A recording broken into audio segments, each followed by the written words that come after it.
Buenas chicos, mi nombre es Georgina, encantada de estar otra guía más con ustedes,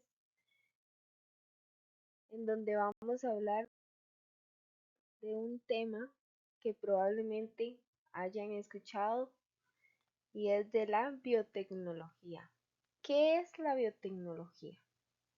Bueno, la biotecnología es la utilización deliberada y controlada de agentes biológicos. ¿Y qué son agentes biológicos? Van a ser todos esos organismos vivos, células, los componentes celulares, ¿verdad? Que estos se van a utilizar para una aplicación en procesos técnicos dirigidos a manufacturar productos u obtener servicios, ¿verdad? Que es algo así, es la definición que tenemos acá. Pero de manera más simple, vamos a decir que cualquier técnica que utilice organismos vivos o parte de estos para elaborar productos es biotecnología. Básicamente podemos guardar ese concepto. Es un término que se conoce hace unos años atrás, ¿verdad? Quizás para ustedes sea bastante nuevo. Sin embargo, para la humanidad lleva muchísimo tiempo utilizando biotecnología, desde miles de años atrás. Quizás las personas la utilizaban sin darse cuenta realmente del término, ¿verdad? Ya sea para la fabricación de vino, de quesos. Desde mucho tiempo atrás se utilizaban microorganismos para la fabricación de productos.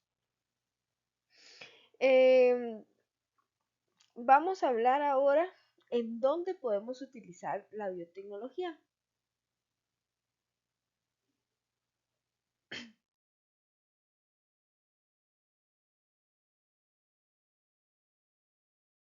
O bien de cuáles son las aplicaciones de la biotecnología. La biotecnología tiene un gran impacto económico. Cuando las nuevas técnicas de modificación genética salieron de los laboratorios de investigación básica hacia la industria y se vieron evidentes sus enormes posibilidades de aplicación en diversos campos, que desde entonces se amplía de forma imparable.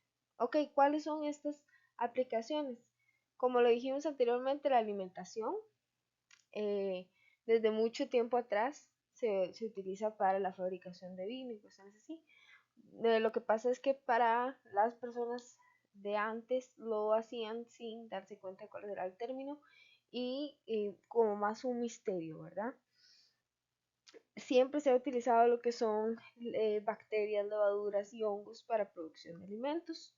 Las levaduras para todo lo que es el pan, ¿verdad? Bacterias lácticas para elaborar la masa ácida de mohos para la obtención de alimentos aromáticos como quesos, salsa de soya, ¿verdad? También hay encurtidos, condimentos, entre otros. La biotecnología en el área de la alimentación es súper extensa y por lo cual representa un elemento clave en la vida diaria de muchas, bueno, de toda la población. Okay, ahora vamos a hablar de la agricultura y de la medicina. Vamos primero por la agricultura. En agricultura vamos a dividirlo en dos. Está algo que se llaman cultivos transgénicos, ¿verdad? Que muy probablemente muchos de nosotros, sin darnos cuenta, ya estamos consumiendo alimentos transgénicos, ¿verdad? ¿Qué es esto? Bueno, la ingeniería genética se aplica para desarrollar cultivos resistentes a plagas, tolerantes a condiciones climáticas extremas y con mayor contenido nutricional. ¿Qué quiere decir? Que los ingenieros, ¿verdad? En genética van a querer realizar frutas o vegetales que sean más resistentes al clima, que no eh, resistentes a los insectos, a las plagas, ¿verdad? Que se vean más vistosos, porque a veces lo hacen también por el físico, ¿verdad? Que se vean más vistosos, más grandes, que tengan más nutrientes. Entonces todo esto es los cultivos transgénicos, que en resumidas cuentas es un organismo que es genéticamente modificado con el fin de que adquiera alguna condición o alguna característica deseada. Esto es parte de la selección artificial que ahora lo vamos a ver. En agricultura también tenemos lo que son las mejoras en plantas, ¿verdad? Ya que gracias a esta podemos acelerar el proceso de mejora en las plantas, desarrollando variedades con características deseables, ¿verdad? Que quizás sean más grandes o que yo pueda, me gusta esta planta con esta otra especie de planta, pues las uno, o, bueno, se hacen infinidad de cosas, ¿verdad? Y también con la expectativa de generar plantas con mayor rendimiento y resistencia a enfermedades. Posteriormente tenemos lo que es la medicina. La influencia de la biotecnología en esta área es profunda y transformadora, ¿verdad? Marcando una nueva era en el tratamiento de muchas enfermedades y en el cuidado de la salud general. Y han ido revolucionando en la forma en la que actualmente tratamos, comprendemos y se diagnostican diversas condiciones médicas. Eh, Actualmente se puede hasta manipular el material genético, ¿verdad? Y aprovechar las propiedades únicas de los organismos vivos. Y algunas áreas, porque tenemos que en la medicina hay varias áreas. Vamos a verlas. Por acá, en las imágenes, vamos a representar cada área. Ok, tenemos medicamentos innovadores. La biotecnología ha permitido la creación de estos medicamentos innovadores, ¿verdad? Como lo son las proteínas terapéuticas y anticuerpos monoclonales que han mejorado drásticamente el tratamiento de las enfermedades como lo es el cáncer, la artritis reumatoide y enfermedades autoinmunes, ¿verdad? Como lo tenemos acá. Algo muy importante son las vacunas también. Que de hecho la biotecnología en esta área ha desarrollado un papel muy crucial, permitiendo respuestas rápidas a nuevas amenazas, como se ha visto en la producción de vacunas contra enfermedades infecciosas, como podemos notar con la última pandemia que hubo, el COVID-19, como las industrias farmacéuticas se desenvuelven de manera rápida en fabricar vacunas con el fin de ayudar contra esta enfermedad, ¿verdad? Tratamientos contra el cáncer. Ok, bueno, aunque todavía no hay algo que erradique el cáncer, el proceso de ingeniería genética ha hecho la producción de proteínas recombinantes y en consecuencia de nuevas terapias. Contemplan el refuerzo de la actividad inmunológica a través de las citoquinas. ¿Qué son las citoquinas? Son mensajeros químicos que representan las señales de comunicación entre las células del sistema inmune. Y también se trabaja en la construcción de nanodispositivos que para dirigir los medicamentos hasta las células blanco como lo son los liposomas y las nanopartículas magnéticas. Otro temita muy importante es este de aquí, la terapia génica. ¿Cuál es el objetivo de este? Bueno, básicamente consiste en modificar exclusivamente las células somáticas del individuo, ¿ok? Sin pretender que esta modificación se vaya a transmitir a la siguiente generación. Este, esta terapia puede tener como varias modalidades. Una de ellas puede ser inhibir la expresión de un gen, otra en interferir con su producto génico para que éste se vuelva inactivo. ¿Qué quiere decir esto? Que puede quitar, por decirlo así, el error de ese gen que puede afectar o que se puede volver cancerígeno, eh, o bien interferir en su producto génico, ¿verdad? Para que éste se vuelva inactivo. Una tercera consiste en sustituir un gen inactivo por una copia funcional que se exprese y sintetice la proteína que falta. Esta proteína puede ser una enzima normal, una molécula que torne a la célula vulnerable al ataque del sistema inmune, una sustancia tóxica o una enzima que desencadene la apoptosis en lo que es la célula cancerosa. Aquí tenemos más o menos en la imagen cómo funciona más o menos la terapia génica.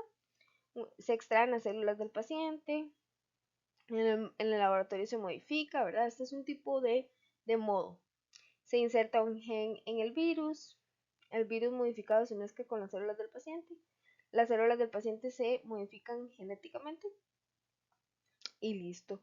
Las células modificadas se inyectan al paciente y las células modificadas genéticamente producen la proteína o la hormona deseada. Esta es una forma de utilizar la terapia génica. Y por último tenemos uno muy trascendental, como lo son los trasplantes de órganos. ¿Cuándo surgen estos trasplantes de órganos? Bueno, cuando no hay ninguna alternativa para recuperar la salud, ¿verdad? O sea, cuando ya no hay de otra, cuando ya el órgano o el tejido definitivamente está enfermo y se tiene que reemplazar sí o sí. ¿Qué se puede trasplantar? El riñón, el hígado, el corazón, el pulmón, el páncreas, el intestino, tejidos, córneas, piel, huesos, válvulas cardíacas. Existen varios tipos de trasplantes. Autotrasplante, que es cuando el donante y el receptor son el mismo individuo. Entonces no existe ningún problema de incompatibilidad, ¿ok? Porque el injerto y el receptor son genéticamente idénticos. Por ejemplo, a mí me pasa algo en mi brazo, ¿verdad? Que me tienen que poner un poco de tejido, de piel. Pueden agarrarla de mi pierna, de mi espalda o cualquier otra parte de mi cuerpo y ponerla en esa área. Entonces, trasplantes de piel de un lugar a otro, esos son autotrasplantes. Isotrasplante, o también conocido como trasplante singénico, es cuando el donante y el receptor son individuos distintos, pero genéticamente idénticos, como lo son los gemelos, que por esta razón no hay un riesgo tal de incompatibilidad, ¿verdad? El allotrasplante, vamos por este último allotrasplante, es cuando el donante y el receptor son genéticamente distintos, pero de la misma especie. De hecho, este es el trasplante más común que se da. Entonces, lo que sucede es que como en este no estamos hablando del mismo individuo, ni que sean genéticamente idénticos, vamos a necesitar tener pues medicamentos que me ayuden con la inmunocompatibilidad entre el donante y el receptor, ¿verdad? Para que se evite el rechazo del órgano, ¿verdad? De hecho, la mayoría de casos es necesario seguir tomando fármacos inmunosupresivos por la vida del injerto. Y por último tenemos el xenotrasplante, que es cuando el donante y el receptor son individuos de diferentes especies. Por ejemplo, los reemplazos valvulares que pueden usar válvulas bovinas o porcinas, ¿verdad? Entonces, un humano con un cerdo, por ejemplo. Todo esto suena increíble, pero sí pasa ahora. Ok, selección artificial. Bueno, se da cuando los humanos seleccionan los rasgos deseables en los productos del campo o en los animales. Eh, lo hacen en lugar de dejar que la especie evolucione o cambie gradualmente sin interferencia, ¿verdad? Como lo sería en la selección natural. Desde los inicios el ser humano ha trabajado en esta crianza selectiva en lo que son las especies, en los vegetales eh, y en los animales que fueron domesticados. Esto va a alterar lo que es el proceso evolutivo, y esto lo hacen a conveniencia y beneficio, ¿verdad? Nosotros al utilizar selección artificial no se está dejando que surja la selección natural. Existen varios tipos de selección natural. Está la consciente, la inconsciente, la selección artificial positiva y la negativa. La consciente es cuando responde a un plan de selección diseñado y ejecutado a voluntad para preservar ciertos rasgos de una especie, ¿verdad? La inconsciente, bueno, ocurre de manera accidental, ¿verdad? No fue algo que se planeó. La artificial positiva, cuando se seleccionan las características que se desean mantener o potenciar en la especie.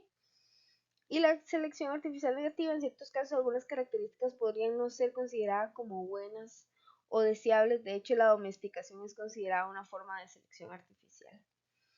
Ok, vamos con el otro temita.